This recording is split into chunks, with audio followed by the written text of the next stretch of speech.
32 staff we have right now in Blandin. They're keeping me running a lot faster than I thought I would have to after traveling the country as long as I have.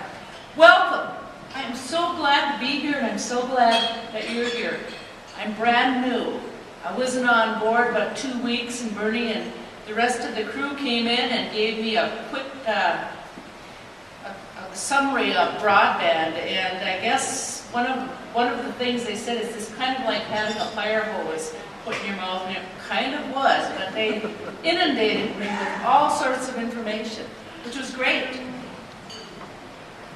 But I'm actually here tonight to listen, and I have been listening as I visited many rural communities and listened to people as they've come into the Blandin Foundation over the past, actually it's 2 months now, Bernie. Wow. Here are some of the things that I've heard. I've heard a superintendent in Deer River say, come and visit our school and see what we're doing. They have telepresence there. And I have to tell you, I walked in and I was amazed that in this little school in Deer River, they're having a class going, they're teaching Ojibwe. I'm Ojibwe.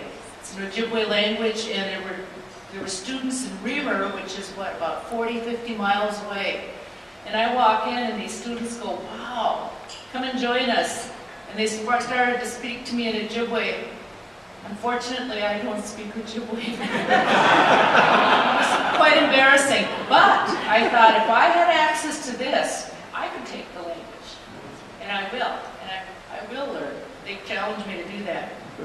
I also learned today, and one of the things I listened to is I listened to Janet. She came up to me, and she was here tonight. And she said, we have a, thank you, Blandin, we have a small group of townships north of Duluth.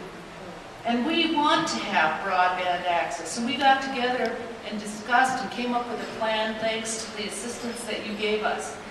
We came together and we want to have education. We want to have access for education, for business, for telework. But we want to have access. We don't want to get lost in the cracks.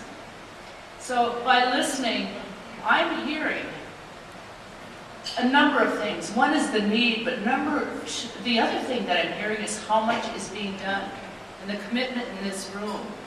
And I've heard all of these thanks, but you know what? You deserve the thanks. We thank you for the passion and the commitment and the vision to start pushing this forward, because rural Minnesota needs this. We don't want to be lost in the cracks. None of us do. Blandin Foundation, and as President and CEO, I'm proud to say that we've been part of this with you partnering, and our partnership is important to us, and under my direction will continue. So thank you so much, welcome, and have a great conference.